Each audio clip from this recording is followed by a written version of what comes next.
tarde também, muito obrigada. E cumprimento e agradeço antes de mais a coordenação da obra e esta persistência e esta tentativa também de prosseguir este desafio intelectual e metodológico e, como disse o professor José Franco, sempre também com esta dimensão laboratorial que eu gosto muito e acho que esta componente vai ter algo a ver com isso. E agradecer também muito ao professor Nuno Severino Teixeira, que tem aqui esta emissão e com quem eu também tenho articulado. Cumprimentar os colegas, sei que para além do Pedro e do nosso colega João, também está a Conceição Lopes, também está online, e portanto eu tenho imenso gosto também em partilhar esta responsabilidade de olhar aqui para o período contemporâneo com estes colegas, pelos quais tenho uma grande estima e portanto acho que é um desafio muito interessante. Eu tentei pensar aqui este desafio no período no século XIX a XXI, enfim, tendo em consideração também aquilo que foram as conversas com os colegas, e depois olhando para esta especificidade, desculpem, é que eu com as mãos não consigo olhar exatamente para aí, mas tentando também olhar aqui para esta realidade contemporânea, que também tem desafios complexos. A parte contemporânea tem uma densidade de textos um bocadinho maior do que os colegas, assim se entendeu, e tentei também refletir muito sobre esta questão mais metodológica e epistemológica, a ideia da história global, e por isso mesmo no desenho, enfim, do que seria esta parte, as preocupações foram também estas, não é? A questão das escalas múltiplas, do local ao global, olhando, e enfim, tivemos aqui estas três introduções muito sugestivas,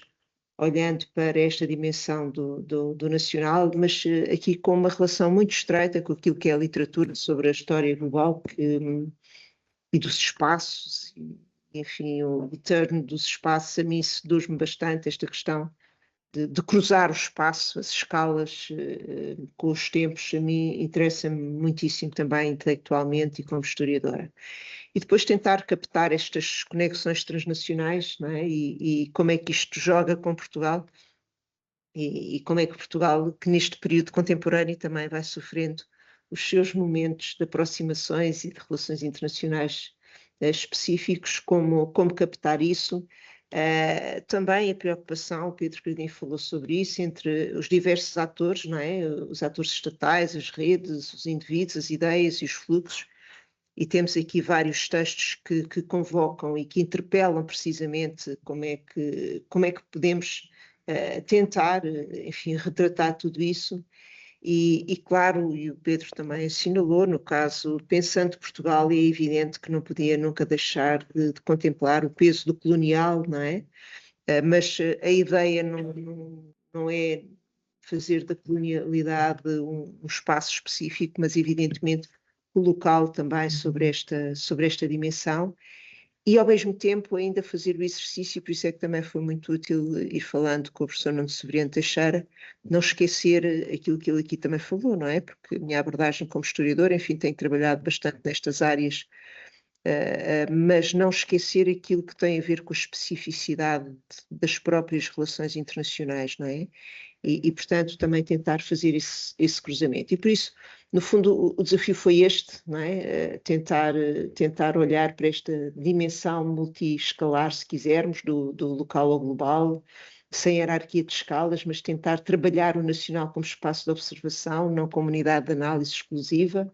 A questão relacional, e aqui também com alguma ambição de propor aqui também algumas componentes metodológicas que já lá vou, a ideia deste Portugal que não age sobre o exterior passivo, não é? E como é que, mesmo com muitas contradições, então no período contemporâneo, temos de facto, sobre o Estado Novo, temos muitas contradições entre aquilo que é a real inserção do país em muitas dinâmicas e aquilo que contrasta com o enunciado ideológico e político e de facto como é que o peso do global acaba muitas vezes por ultrapassar também o primado político, não é? Num Estado autoritário. Portanto, temos aqui desafios que são intelectualmente muito, muito sugestivos e esta inexorável interdependência, e então uma vez mais aqui o mundo, a Europa, as colónias vão-se colocando como agendas no sentido contemporâneo, não é? e que vão jogando independentemente da vontade deste país, e depois como é que a revolução entra aqui. Eu penso que enfim, para mim é muito sedutor também sob o ponto de vista intelectual, não é? E depois como é que vamos gerindo estas expressões e mudando estas agendas nestes quadros relacionais. As dimensões multipolares, não é? Quer dizer, eu gosto muito de trabalhar também as economias dos grandes espaços e as lógicas dos grandes espaços, não é? E, portanto, esta questão dos Estados, das regiões, dos grandes espaços, e, ao mesmo tempo, como é que isto tudo joga com as redes que se vão tecendo ou que se vão destecendo, as diásporas, as organizações internacionais, as empresas, mas também em redes menos comuns que aqui vão ser trabalhadas na área da língua, da ciência, enfim, ou até no desporto, e ainda a questão religiosa, como não podia deixar de ser. E, portanto, procurei articular isto também com uma análise temporal, com 5 recortes cronológicos, já vamos ver articulados. Não são compartimentos estanques, não podem ser, mas são fases de um percurso, não é? Discutimos também entre nós, foi uma conversa, aliás, muito interessante, esta ideia dos tempos, não é? Quer dizer, e como é que tudo isto se vai articulando também entre rupturas e continuidades. Posto isto, e num sentido mais pragmático, prometo não me alongar muito, a proposta é uma divisão em 4 partes, 5 tempos, 9 eixos, se quiserem, e, portanto, uma primeira parte mais de enquadramento teórico e metodológico, o Portugal nas relações internacionais a partir desta história global, não é? No fundo, pensar o global, e será um texto introdutório que eu acho que vai ser bastante desafiante fazê-lo, porque só o farei quando tiver os outros textos todos. A questão das conexões em tempos concretos, já lá vamos, com 5 recortes cronológicos do século XIX ao século XXI, trabalhando também aqui com os colegas um cruzamento de acontecimentos, datas, marcos e esta dimensão histórica no ritmo temporal, não é? Esta dimensão da diacronia.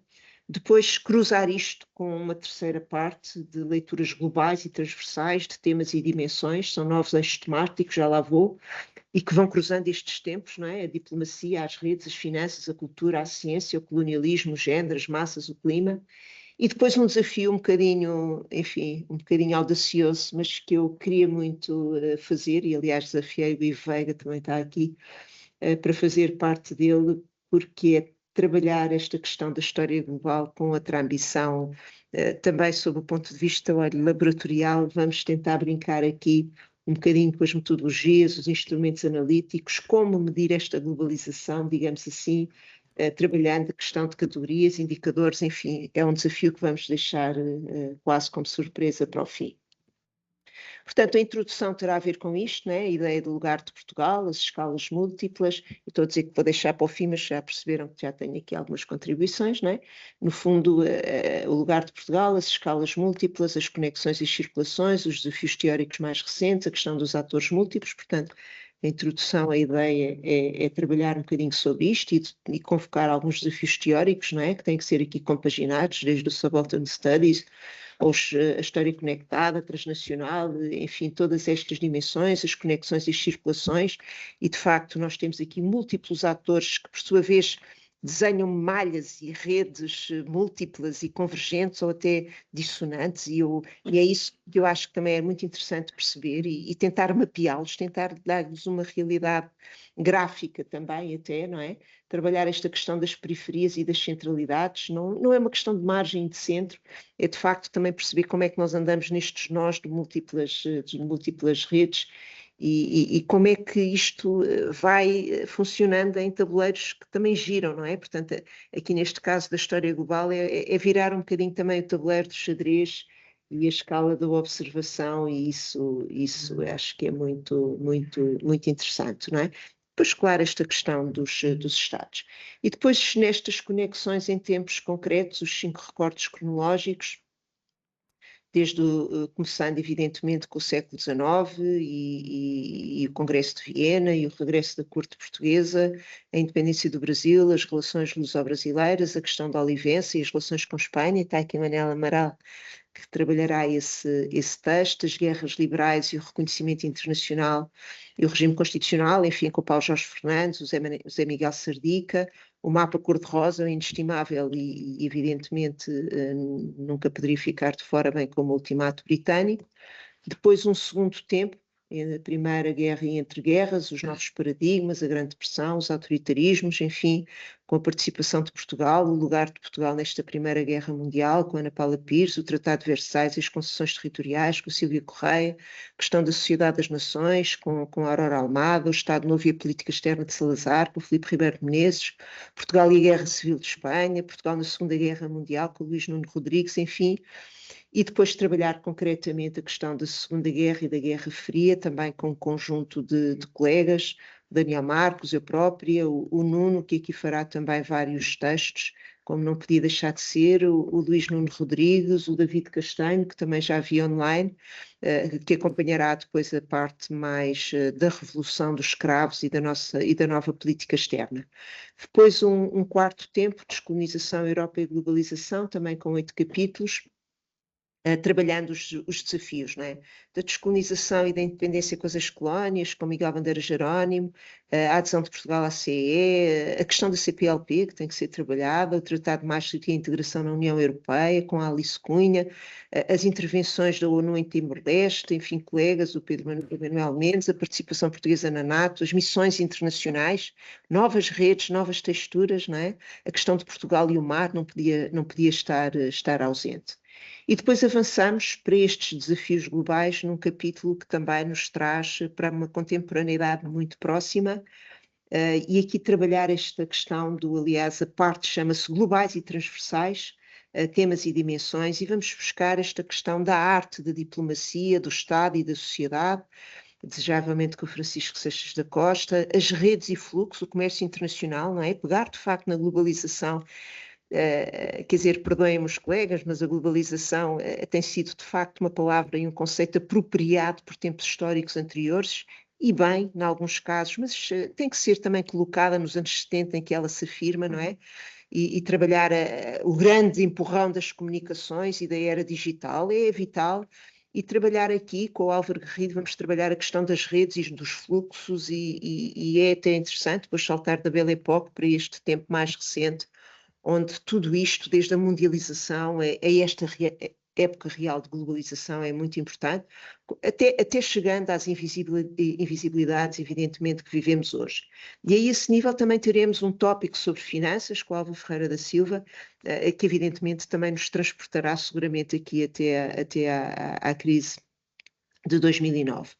Um outro tópico que queria muito trabalhar, aqui o Pedro já falou da questão da língua, queria muito trabalhar a questão da cultura da língua e das representações, e portanto pedi ao Carlos Vargas, ele aliás acabou agora um capítulo sobre diplomacia cultural, influência cultural, eu fiz a científica num projeto que foi muito sedutor, e trabalhar a questão da cultura, das línguas e das representações, não é? Quer dizer, é difícil, às vezes é menos palpável, mas é possível, é muito interessante.